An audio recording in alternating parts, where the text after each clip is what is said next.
दोस्तों नमस्कार, मैं हूं संजीत कुमार और आपने देखना शुरू कर दिया है बिहार टीचर पॉइंट। दोस्तों, बात आज करेंगे एक ऐसे मुद्दे का जिसमें हम शिक्षकों को लिए ये बहुत ही चिंता और निंदनीय है। जी हाँ, और ज़्यादा कहा जाता है ना कि ज़्यादा जोगी मठ उजाड़। ऐसे ही एक विद्यालय का वाकया है जो समस्तीपुर जिले का है। सोचिए कि एक शिक्षक दूसरे शिक्षक का फोटो खींचते हैं, फोटो खींच करके बाहर भेजते हैं, अपने पदाधिकारी को भेजते हैं। फोटो और दूसरा कौन खींचेगा विद्यालय में जाकर के? अगर कोई भी शिक्षक की तबीयत मानते हैं ठंडा में ख़राब है, मान लिया, ठीक है, और वो कुर्सी लेकर के धूप में बैठे हैं। अब कोई ऐसा विद्यालय नहीं है कि जिसमें शिक्षकों की कोई कमी है। मानते हैं कि 10 मिनट वो धूप में बैठ गए, ठीक है, बैठ गए तो उस बैठे हुए का तस्वीर एक शिक्षक जो है उसे खींचता है और डीओ कार्यालय में उसे भेज देता है। वहाँ भेज देता है, डी ऑफिस के लिए भेज देता है या फिर बीआरसी के लिए भेज देता है, कोई भी कहीं भी। आप सोचिए कि ये कितना दुखद है शिक्षकों के लिए कि अपनी ही कमी का, अपने ही विद्यालय का, अपने ही स्टाफ की कमी को बाहर कर दो, बाहर उजागर कर दो। ये तो इतना शिक्षक जो है आपस में गिर जाते हैं कि जिसकी आप कल्पना नहीं कर सकते हैं। और अगर आप इस तरह से करिएगा तो एक आज ही उसी शिक्षक की तो तबीयत नहीं खराब हुई होगी। एक दिन जो खींचने वाले, जो तस्वीर खींचने वाले हैं या खींचने वाली है, उसका भी तो तबीयत खराब होगा। तो फिर वो भी तो किसी दिन मानते हैं कि तब पेट में दर्द हो गया या फिर कमर में दर्द हुआ या फिर तबीयत खराब हो गई, तो बेंच पर मानते हैं कि लेट गया 5 मिनट, तो फिर उसकी भी तो तस्वीर कोई खींच करके फिर बीआरसी में या फिर डी ऑफिस को भेजेगा। तो धूप में सिर्फ बैठने के लिए स्पष्टीकरण हो गया शिक्षकों के ऊपर में और प्रधान के ऊपर में कि आपने विद्यालय का आप वहाँ लिखा हुआ है साहब कि आप विद्यालय का संचालन सही से नहीं कर रहे हैं, तभी शिक्षक जो है वो धूप में बैठे हुए हैं। समझ गए ना कि आप विद्यालय का संचालन सही से नहीं कर रहे हैं, इसलिए तो शिक्षक धूप में बैठे हुए हैं। और उनका धूप में बैठने का वहाँ के जो प्रधान शिक्षक हैं उसमें सहयोग दे रहे हैं। इसलिए दोनों को स्पष्टीकरण हुआ है और दोनों का वेतन बंद करने के लिए धमकी दिया गया है। चिट्ठी में कहा गया है कि अगर आप सही से स्पष्टीकरण नहीं देते हैं तो आप दोनों का वेतन बंद हो जाएगा। थोड़ा लेटर को देख लीजिए तो आपको स्पष्ट हो जाएगा। थोड़ा लेटर पर चलते हैं और इसके संबंध में आप क्या कुछ कहना चाहते हैं ये भी ज़रा कमेंट करके बताइएगा। देखिए, कार्यालय प्रखंड शिक्षा पदाधिकारी सह प्रखंड संसाधन केंद्र वारिसनगर समस्तीपुर, पत्रांक है उसका 10/18। प्रेषक हैं प्रखंड शिक्षा पदाधिकारी वारिसनगर समस्तीपुर। सेवा में प्रधानाध्यापक उच्च मध्य विद्यालय रेहुआ प्रखंड वारिसनगर। स्पष्टीकरण के संबंध में कब का है? 8/12/2025 का है। देखिए तो ज़रा इसको थोड़ा सा तब विचार करिएगा। उपयुक्त विषय का अंकित करना है कि दोस्ताक्षरी को सोशल मीडिया पर एक फ़ोटो प्राप्त हुआ है, ठीक है, जो आपके विद्यालय में कार्यरत शिक्षक का है और शिक्षक वर्ग कक्ष को छोड़कर बाहर धूप सेकते नजर आ रहे हैं, जो अत्यंत खेदजनक है। ऐसा प्रतीत होता है कि आप उसके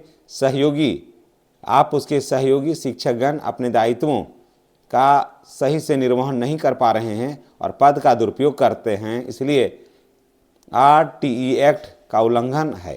यह आपके मनमानी, स्वेच्छाचारिता और अपने वरीय अधिकारियों के आदेश का अवहेलना है। समझ गए? और इस संबंध में अधोहस्ताक्षरित को सूचना नहीं देना, माने प्रधान टीचर जो हैं वो सूचना नहीं दिए कि धूप में बैठा हुआ है। सोचिए कि धूप में बैठा हुआ है तो प्रधान शिक्षक माने बीआरसी को सूचना देते, तो उसके जगह क्या किया है कि शिक्षक फोटो लेके दिया है। तो मैंने बीआरसी का कहना है कि आप फोटो लेके देते कि बैठा हुआ है। सोचिए तो, थोड़ा सा इस सब बात को सोचिएगा तो चक्कर आ जाएगा।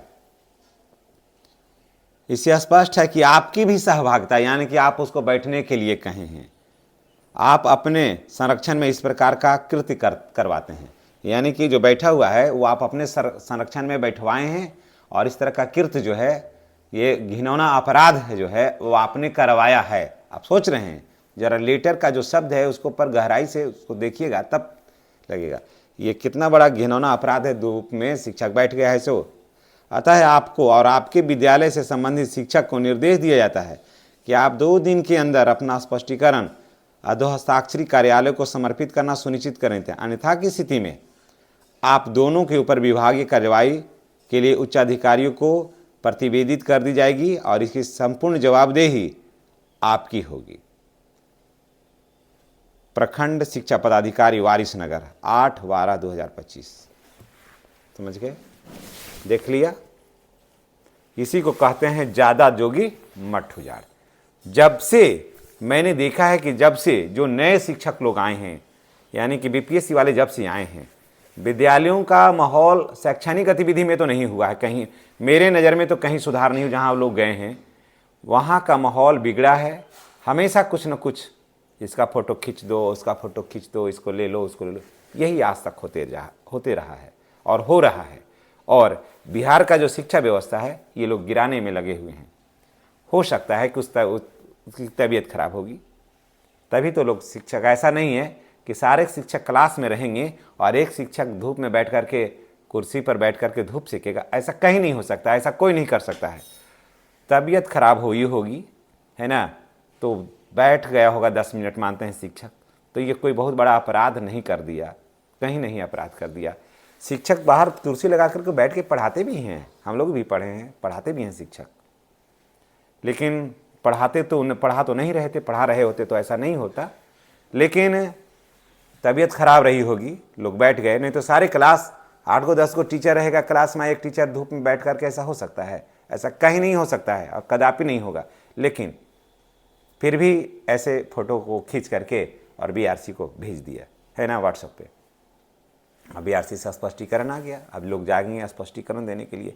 इस संबंध में आप क्या राय रखते हैं, थोड़ा कमेंट करके बताइएगा। और इस तरह का जहाँ विद्यालय का माहौल होगा वहाँ कितना पढ़ाई होगा और शैक्षणिक माहौल कितना खुशनुमा होगा, ये तो मेरे समझ से परे है। और इस संबंध में आप क्या कहना चाहते हैं कमेंट करके बताइएगा। धन्यवाद। और चैनल को सब्सक्राइब करिएगा ताकि हर वीडियो जो शिक्षा विभाग से जुड़ा हुआ है आपको मिले। धन्यवाद। जय शिक्षक, जय बिहार। और हम शिक्षकों का काम है विद्यालय में शैक्षणिक गतिविधि को बेहतर करना। हमारा माननीय मुख्यमंत्री का जो सपना है, हमारा शिक्षा मंत्री का जो सपना है, उसे साकार करना, न कि लंद फंद कर करके विद्यालय के माहौल को कशमकश बनाना और विद्यालय के माहौल को खराब करना, ये शिक्षकों का कर्तव्य नहीं है। जहाँ एक शिक्षक की कुछ कमी है उसको सुधारते हुए आगे बढ़ना, ये शिक्षकों का दायित्व है। कोई शिक्षक को कोई विषय में कोई बात नहीं समझ में आ रही है तो एक शिक्षक दूसरे शिक्षक को सहयोग करिए। कुछ शिक्षक का मैथ कमज़ोर होता है, किसी का इंग्लिश कमज़ोर होता है, तो मैथ वाले इंग्लिश को थोड़ा सपोर्ट करिए, इंग्लिश वाले मैथ को सपोर्ट करिए, है ना। जिनको मैथ आता है मैथ वाले को सपोर्ट करिए, जो इंग्लिश मजबूत है जिनको इंग्लिश को सपोर्ट करिए। उसी में कुछ ऐसे आते हैं लोग जो कम उम्र में है, परीक्षा की तैयारी कर रहे हैं, थोड़ा स्कूल में खाली समय में थोड़ा सा क्वेश्चन पूछिए, ऐसा करिएगा तब ना बेहतर होगा कि फ़ोटो खींच खींच के दे दीजिएगा। हाथापाई करते हैं लोग, तो इससे कितना होगा। तो चलिए इसी के साथ हम आपसे विदा लेते हैं। नेक्स्ट वीडियो में हमारी और आपकी फिर मुलाकात होगी। चैनल पर नए हैं तो चैनल को सब्सक्राइब करिएगा। धन्यवाद।